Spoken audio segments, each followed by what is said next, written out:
Oi, gente! Nessa semana a gente está estudando razões e proporções. A gente já viu até aqui que grandezas são todas as coisas que podem ser medidas ou comparadas. Razão são as frações que nós usamos para compará-las, e há dois significados que elas podem assumir, comparando parte com outra parte ou a parte com o total.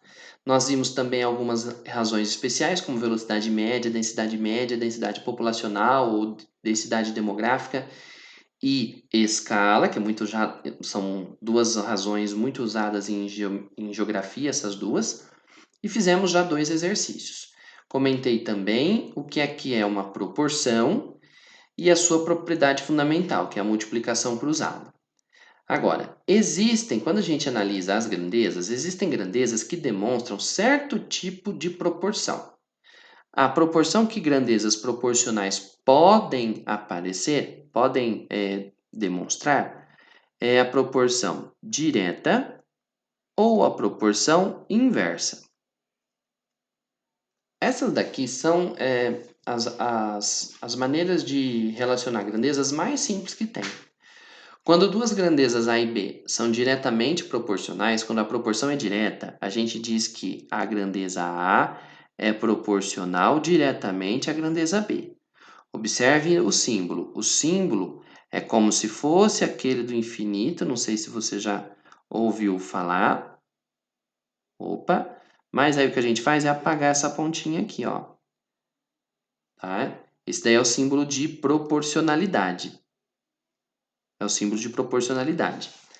Quando duas grandezas são diretamente proporcionais, a razão entre elas é constante. Ou seja, dividindo uma pela outra, o resultado sempre vai dar o mesmo. Como você viu agora há pouco aquele exemplo em que no último vídeo, né, no final do último vídeo, que eu falava de macacos e onças. Se você aumentasse a quantidade de onças, como aqui eu precisava de manter a mesma razão, as grandezas onças e macacos são diretamente proporcionais. Então, para que mantenha-se essa razão, essa fração não se altere, quando a primeira grandeza aumenta, a segunda grandeza aumenta na mesma proporção. Então, se uma delas dobra, a outra dobra também. Se uma delas triplica, a outra triplica também. Se uma delas fica 50% maior, a outra também vai ficar 50% maior. Agora, se uma delas diminui, a outra também diminui na mesma proporção. Então, se uma delas cai pela metade, a outra também cai pela metade. Se uma cai a terça parte, a outra grandeza também cai a terça parte, e assim por diante. Graficamente, a gente relaciona essas grandezas assim, ó. Imagine que eu fizesse um gráfico colocando os valores da grandeza A na horizontal e da B na vertical. Então, se a A é pequena, se você pega um pedacinho pequeno da A B também vai ser pequena. Se você aumenta a A, então o B aumenta junto. Então, se esse pedacinho você fez mais uma, duas, o outro pedaço ali no outro eixo, eu também vou ter que aumentar esse aqui uma, duas vezes. O gráfico de grandezas que são diretamente proporcionais é representado sempre por uma linha reta. Reta que saiu aqui fora porque esse programinha é chato para desenhar. Pronto, acho que deu uma melhoradinha. Então, ó, graficamente, as grandezas diretamente proporcionais sempre vão se comportar seguindo aí uma linha reta. São gráficos lineares, a relação de dependência entre elas é linear. Você deve se lembrar que os gráficos que você vê em movimento uniforme na física, de velocidade, distância, sempre são linhas retas, por causa disso. Porque são grandezas diretamente proporcionais quando você compara, por exemplo, distância e tempo. Agora, grandezas que são inversamente proporcionais são proporcionais uma em relação ao inverso da outra. Então, elas são proporcionais ao inverso uma da outra. Por isso, é o produto que é constante. É a multiplicação delas que não muda. Para manter o resultado de uma multiplicação, se uma das grandezas aumenta, a outra grandeza diminui. E se uma delas diminui, a outra grandeza aumenta na proporção inversa. Então, se uma delas dobra, a outra cai pela metade. Se uma delas triplica, a outra cai a terça parte. Se uma delas é dividida por 10, a outra vai ficar 10 vezes maior, que são grandezas inversamente proporcionais. Um exemplo bem clássico de grandezas inversamente proporcionais são velocidade e tempo no movimento uniforme quando são fixados o início e o final da corrida. Falei muita coisa, né? Mas pensa assim: imagine que você vai daqui para São Paulo, de carro, sempre com a mesma velocidade, daqui de onde você mora até São Paulo. Tá. Se você for a 50 km por hora, você vai demorar um bom tempo. Mas se você dobrar essa velocidade para 100 km por hora, você vai chegar em metade do tempo. Claro, né, gente? Numa situação assim ideal, que não tenha muita curva, que não tenha acidente, que não tenha pedágio, né? Mas enfim, para você entender aí mais ou menos o que são grandezas inversamente proporcionais. Agora, graficamente, veja o que acontece. Se a gente colocasse uma grandeza aqui e os valores da outra aqui, se as grandezas são inversamente proporcionais, quando uma delas é pequena, a outra delas é bem alta. Então, enquanto uma delas é pouca, a outra é bastante, bem alta. E detalhe, à medida que você vai aumentando essa, se você aumenta essa outra diminui. Então veja só, aumentei o a outra diminuiu. Na diretamente proporcional, se eu aumento o a outra aumenta também. Essa não, se eu aumento uma, a outra diminui. Se essa primeira tiver um valor bem alto, a outra grandeza vai ter um valor bem mais baixo. E assim por diante. Então, o gráfico de grandezas que são inversamente proporcionais terá sempre como desenho uma curva hiperbólica, nesse estilo aqui, ó.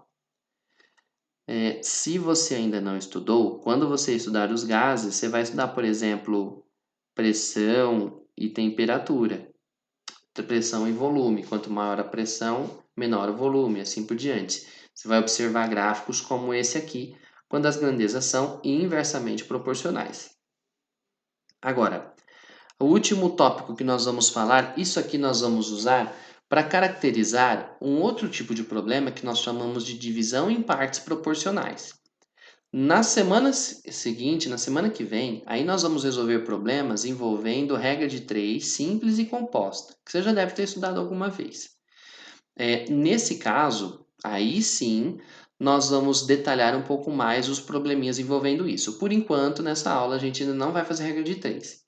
O que nós vamos falar nessa aula, então, são os problemas envolvendo divisão em partes proporcionais.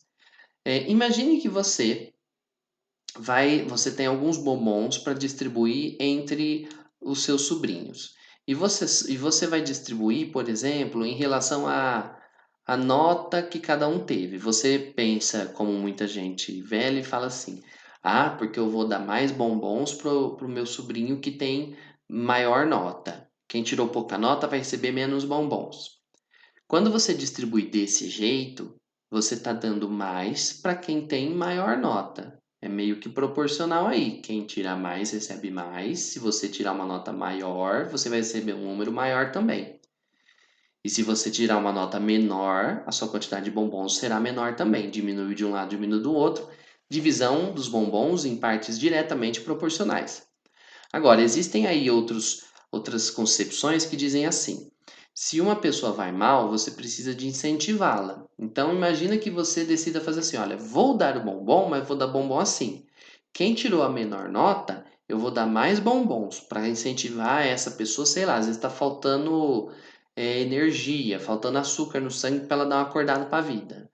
Então, nesse caso, eu estou fazendo a distribuição em modo inversamente proporcional. Quem tirou menor nota recebe mais bombons e aquele que tirou maior nota recebe menos bombons. Claro, né, gente? Aqui foi uma situação que eu estou usando para mostrar para você. Mas, assim, para você mais ou menos ter uma ideia, né? Que eu posso mudar aí as concepções de divisão em partes diretamente ou inversamente proporcionais de acordo com o que o enunciado solicita. Vamos ver aqui dois exemplos para você entender. É mais simples do que parece. Quer ver? Olha só. Vou começar com esse aqui, ó. Três jovens engenheiros recém-formados pela Universidade de Fortaleza montaram uma sociedade na qual cada um deles aplicou, respectivamente, 20 mil, 30 mil e 50 mil.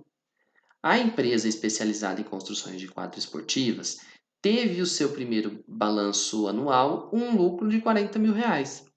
Supondo que o lucro seja dividido em partes diretamente proporcionais ao capital empregado, cada sócio receberá, respectivamente, e aí ele pergunta aí. Vamos entender, turma. Aqui a gente está falando de três sócios. Vamos supor então que a gente tem, por exemplo, o sócio A, o sócio B e o sócio C. Tá, vamos falar então, vamos organizar aqui o que cada um deles aplicou. Então, investiu, meu Deus, investiu, pelo amor de Deus. Investiu, o sócio A investiu 20 mil, o sócio B investiu 30 mil e o sócio C investiu 50 mil. Um ano depois, seu primeiro balanço, tarará, o lucro que a empresa obteve foi de 40 mil reais. E esse lucro tem que ser, atenção, dividido em partes diretamente proporcionais ao capital empregado, ao capital que cada um deles investiu. Pare e pense. Desses três, se a divisão desse lucro vai ser feita diretamente ao que cada um investiu, qual deles, diretamente proporcional, né? Qual desses três sócios você acha que deve receber mais? Ora, recebe a maior parte do lucro aquele que mais investiu na empresa inicialmente. É isso que a divisão em partes diretamente proporcionais significa. Quem investiu menos recebe menos, quem investiu mais investe mais.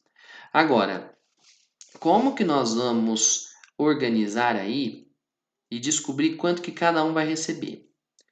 É mais simples do que parece, como eu te falei. Olha só. Esse primeiro investiu 20 mil. Então, esse primeiro que investiu 20 mil, ele vai receber, por exemplo, 20 partes. 20 partes do lucro. O B vai receber 30 partes. E o C vai receber 50 partes. O problema é que eu não sei quanto vale cada parte, mas olha só, 20 partes é equivalente a 20 vezes alguma coisa, mais 30 partes é 30 vezes a mesma coisa, mais 50 partes são 50 vezes a mesma coisa. Mas se a gente somasse todas essas partes, o total das partes seria 20x mais 30x mais 50x, 100 x's. Agora, esse é o total de partes que tem que ser igual ao total do lucro investido. Então, se você pegar esses 40 mil, se nós pegarmos então esses 40 mil, 40 mil reais, e dividirmos igualmente entre as 100 partes que nós descobrimos, você vai descobrir que, corta esse zero com esse com esse, a gente vai obter 400 reais para cada parte, ou seja, cada valor daquele x vale 400. Então, como o total de partes deu 100x, esse 100x tem que ser igual aos 40 mil que nós queremos distribuir.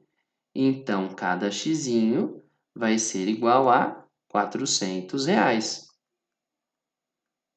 400 reais. Portanto, o primeiro sócio, A, ele receberia 20 partes. Então, ele vai receber 20 vezes esse valor que nós descobrimos. Então, o sócio A vai receber 20x, ou seja, 20 vezes cada parte, que é 400, o que vai dar um total de 8 mil. Só por esse você já consegue finalizar o exercício, ó. a única afirmação que fala que o que menos recebeu, o que menos investiu vai receber 8.000, é a letra D de dado. Mas vou continuar para você ver, ó. O sócio B, ele vai receber 30 partes, então ele vai receber 30 vezes esses R$ 400. Ou seja, 30 vezes 400, 12.000. E por último, o sócio C, para fechar, o sócio C receberia 50 x's, ou seja, 50 partes, cada parte vale 400, R$ 20.000. Beleza? Então, ó, quando a divisão é feita em partes diretamente proporcionais, você faz a conta praticamente do jeito que ela está, ó, 20 partes com 30 partes com 50 partes. Pronto. Em geometria, turma, tem uma aplicação legal disso daqui. Em geometria, provavelmente, você já estudou ou vai estudar ainda em geometria. Você vai estudar que num triângulo existe o ponto de encontro das medianas, conhecido como baricentro, que é o ponto que vai do vértice ao ponto médio do lado oposto. Esse aqui é o baricentro. O baricentro divide cada linha dessa daqui na razão 2/1.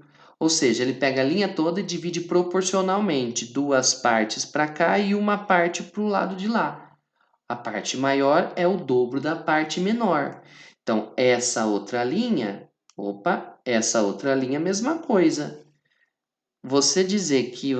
Ao dizer que a linha está dividida na razão 2/3, equivale 2/1, quer dizer que aqui é o dobro de alguma coisa, aqui é outra coisa. Então, é como se a linha fosse dividida em 3 partes iguais e você manda duas para um lado e uma para o outro. Duas vezes essa parte para cima e uma vez a parte para baixo. É bem parecido com o que nós fizemos aqui. A gente dividiu essa quantia, esses 40 mil reais, perdão, ó, os 40 mil reais tinham que ser divididos em 20 partes para o primeiro sócio, 30 partes para o próximo e 50 para o último, num total de 100 partes, 100 vezes x, que é o valor de cada parte. Descobrindo cada uma, é só multiplicar pelo valor, pelas partes correspondentes de quem você quiser descobrir. Agora, quando a divisão é feita em partes inversamente proporcionais, aí o negócio fica bem diferente. Olha só. O professor decide recompensar os 3 alunos mais assíduos de uma turma.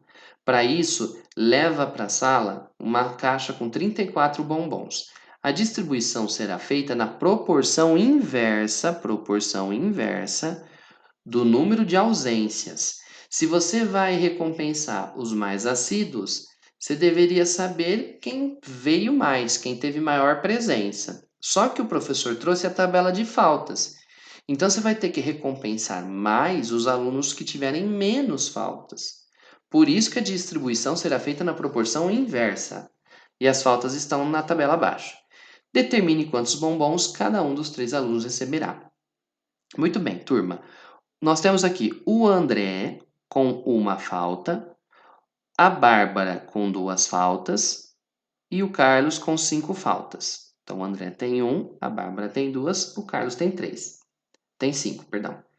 Se fosse uma divisão em partes diretamente proporcionais, eu diria que tem uma parte para esse, 2 partes para esse, 5 partes para esse, um total de 8 partes, dividiria se fosse proporção direta.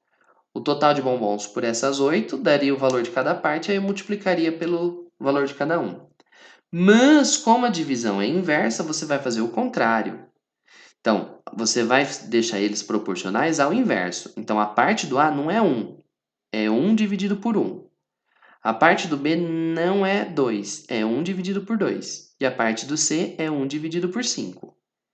Então, aquela parte geral vai ser, na verdade, K dividido por 1, K dividido por 2 e K dividido por 5. Então, veja só.